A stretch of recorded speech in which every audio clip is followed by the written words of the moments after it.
ఈ వ్యాధి వస్తే సంవత్సరం కంటే ఎక్కువ బతకరా? నమస్కారం. Alert alert alert. ప్రతి ఒక్కరూ అలర్ట్ అవ్వాల్సిన విషయం ఇది. ప్రతి ఒక్కరికి చేరాల్సిన వీడియో ఇది.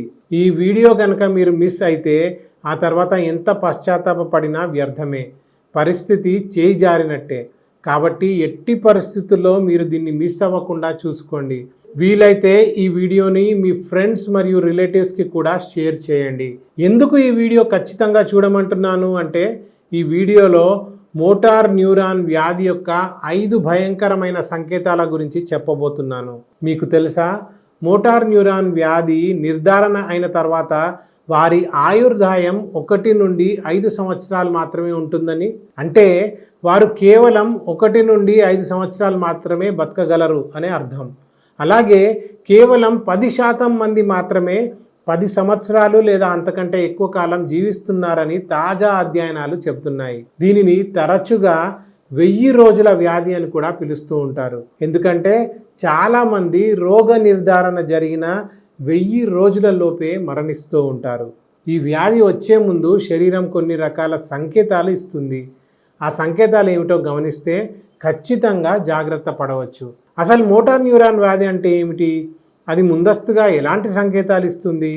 ఇవన్నీ తెలియాలంటే వెంటనే ఛానల్ని సబ్స్క్రైబ్ చేసుకొని వీడియో చివరి వరకు చూడండి.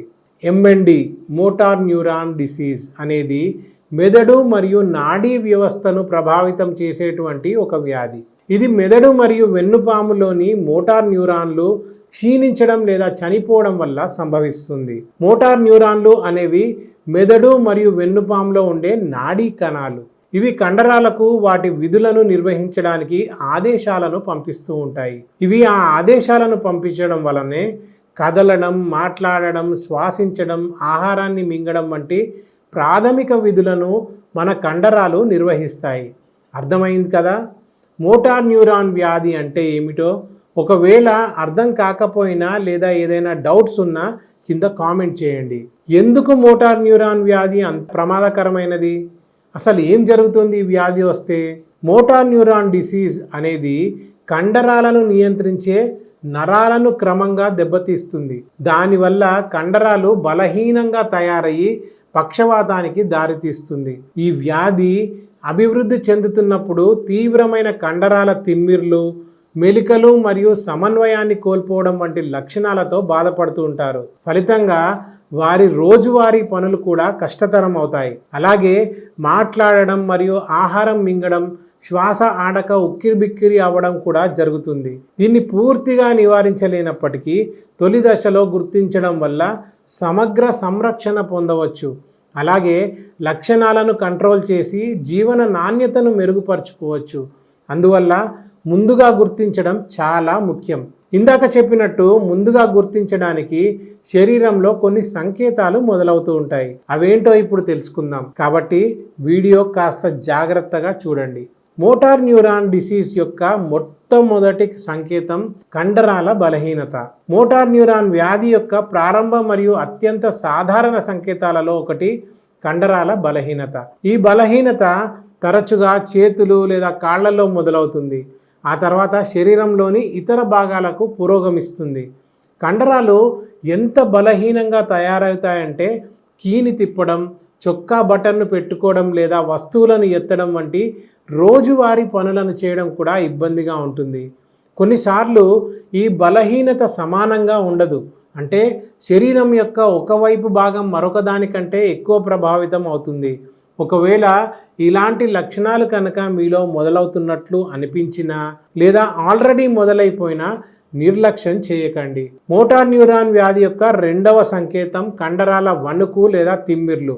వీటినే మజిల్ క్రాంప్స్ అండ్ ట్విచ్చింగ్స్ అంటారు.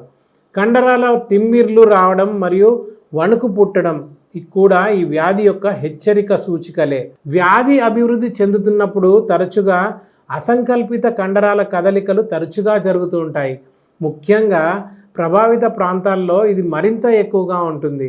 కాబట్టి ఇలాంటి లక్షణాలు కనుక మీలో కనిపిస్తే వాటిని నిర్లక్ష్యం చేయకుండా తక్షణ చర్యలు తీసుకోవడం మంచిది. మోటార్ న్యూరాన్ వ్యాధి యొక్క 3వ సంకేతం మాటలు అస్పష్టంగా రావడం. మోటార్ న్యూరాన్ వ్యాధి ప్రారంభమవుతున్నప్పుడు మాట్లాడడానికి మరియు ఆహారం మింగడానికి బాధ్యత వహించే కండరాలను ప్రభావితం చేస్తుంది. దానివల్ల మాటల్లో అస్పష్టత మొదలవుతుంది. ఫలితంగా ఇతరులకు వాటిని అర్థం చేసుకోవడం కష్టంగా ఉంటుంది. డిసార్థ్రియా అని పిలువబడే ఈ పరిస్థితి తరచుగా కాలక్రమేణా తీవ్రమవుతుంది. అలాగే ఆహారం మింగడం కూడా కష్టంగా మారుతుంది. దానివల్ల బరువు కూడా తగ్గే అవకాశం ఉంటుంది. ఇలాంటి లక్షణాలు జీవన నాణ్యతను గణనీయంగా ప్రభావితం చేస్తాయి. ఒకవేళ ఇలాంటి లక్షణాలు ఎటువంటి కారణాలు లేకుండా మొదలైతే వాటిని నిర్లక్ష్యం చేయడం మంచిది కాదు. ఇంకా ఇలాంటి ప్రమాదకర వ్యాధుల యొక్క సంకేతాలు మీరు ముందుగా తెలుసుకొని జాగ్రత్త పడాలి అని అనుకుంటే మా వాట్సాప్ ఛానల్ను ఫాలో అవ్వండి. మోటార్ న్యూరాన్ వ్యాధి యొక్క 4వ సంకేతం సమన్వయం కోల్పోవడం. మెదడు మరియు వెన్నుపాములో ఉన్న మోటార్ న్యూరాన్స్కి నష్టం వాటిల్లడం ఈ వ్యాధి వల్ల కండరాల నియంత్రణ మరియు సమన్వయాన్ని ప్రభావితం చేస్తుంది. ఫలితంగా తరచుగా జారి పడిపోవడం లేదా పొరపాట్లు చేయడం వంటివి జరుగుతూ ఉంటాయి. ఈ సమన్వయం కోల్పోవడం వల్ల నడక కష్టతరమయ్యి క్రింద పడిపోయే ప్రమాదాన్ని పెంచుతుంది. ముఖ్యంగా రాయడం లేదా ఏదైనా వస్తువులను ఉపయోగించడం వంటి మోటార్ నైపుణ్యాలు కూడా బలహీనపడవచ్చు. తద్వారా రోజువారీ పనులను చేసుకోవడం, ముఖ్యంగా సిగ్నేచర్ పెట్టడం వంటివి కూడా సవాలుగా మారిపోతూ ఉంటాయి. ఇక మోటార్ న్యూరాన్ వ్యాధి యొక్క 5వ సంకేతం భావోద్వేగ మార్పులు. ఈ వ్యాధి ప్రధానంగా మోటార్ న్యూరాన్లను ప్రభావితం చేస్తుంది. అందువల్ల భావోద్వేగ విధులపై కూడా ప్రభావం చూపుతుంది. కొంతమంది వ్యక్తుల ప్రవర్తన, వ్యక్తిత్వం మరియు భావోద్వేగ నియంత్రణలో మార్పులు వస్తూ ఉంటాయి. దానివల్ల నవ్వు లేదా ఏడుపు వంటి భావోద్వేగాన్ని కంట్రోల్ చేసుకోలేకపోవడం వంటి లక్షణాలు కూడా కనిపిస్తూ ఉంటాయి. ఈ 5 ముందస్తు సంకేతాలు కనిపిస్తే వెంటనే తగిన చికిత్స చేసుకోవడం చాలా ముఖ్యం. మన పురాతన వైద్య విధానమైనటువంటి ఆయుర్వేదం ఈ వ్యాధి యొక్క లక్షణాలను తగ్గించడానికి మరియు మోటార్ న్యూరాన్ల క్షీణత తగ్గించడానికి, అలాగే ఆయుర్దాయాన్ని పెంచడానికి అద్భుతమైన చికిత్సలను అందిస్తుంది. ఒకవేళ మీరు కూడా మోటార్ న్యూరాన్ వ్యాధితో బాధపడుతూ ఆయుర్వేదం సహాయంతో మీ ఆయుర్దాయాన్ని పెంచుకోవాలంటే వర్ధన్ ఆయుర్వేదాన్ని నిస్సందేహంగా సంప్రదించవచ్చు. ఎందుకంటే గత 25 ఏళ్లుగా మేము అన్ని రకాల వ్యాధులకు 7 లక్షల మందికి ఉత్తమమైన ఆయుర్వేద చికిత్స అందించి మెరుగైన ఫలితాలను పొందాము. కాబట్టి ఆలస్యం చేసి మీ సమస్య యొక్క తీవ్రత పెంచుకోకుండా వెంటనే వచ్చి మీ సమస్యను దూరం చేసుకొని ఆరోగ్యకరమైన మరియు ప్రభావవంతమైన జీవితాన్ని తిరిగి పొందండి. అలాగే మర్చిపోకుండా ఈ వీడియోను మీ రిలేటివ్స్కి లేదా ఫ్రెండ్స్కి షేర్ చేయండి.